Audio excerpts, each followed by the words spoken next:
Verse 6, and Abram passed through the land onto the place of Sichem, onto the plain of Moreh, and the Canaanite was then in the land. Kind of weird, because before it said you were already here. But apparently, after going through more places, now you're here? Why? And again, the Bible will say things like this to get your attention, to be like, oh, that's kind of weird, I wonder why, right? You're supposed to question it. You're supposed to chew the cud. Chewing the cud does not mean a pig is dirty and you shouldn't eat it, right? Because that's what it'll say in the Bible. I forget what verse it was, but it's like, oh, this animal's not clean because even though the hooves are divided in half, but he doesn't chew the cud, he's unclean. Divided in half means you're using both the left and the right part of your brain respectfully. Chewing the cud does not mean eating some crap on the ground that will make your meat, if you were slaughtered, to be disgusting. Like a bear eating garbage in New Jersey.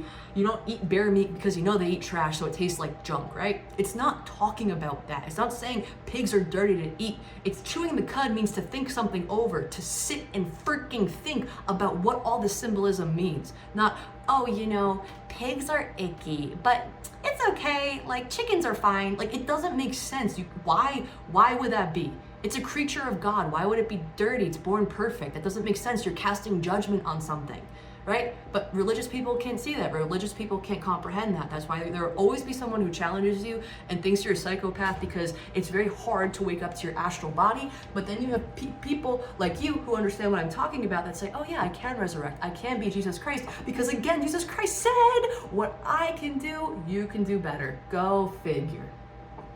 All right. So, why is he now in, why was the Canaanite now in the land if he was already in the land? That's kind of weird, right? Well, the places he had to pass through were Sichem and Moreh. And again, these places have symbolic meaning. So you look at Moreh, what does that mean? It means a place of teaching.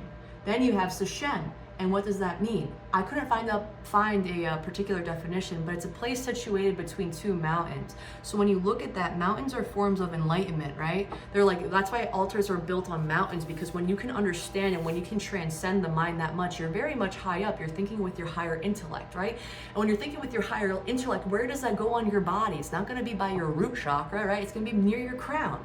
Okay, so higher intellect, think like that. Your third eye is above your two eyes. Makes sense, it's higher.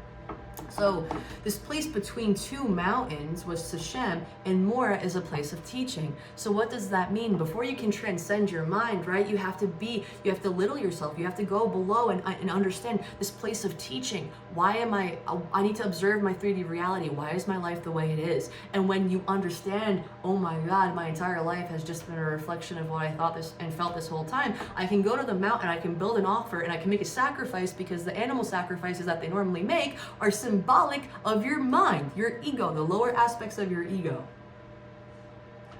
So that's why he was then in the land, because now he's finally learning, he's finally teaching, he's finally applying these practices.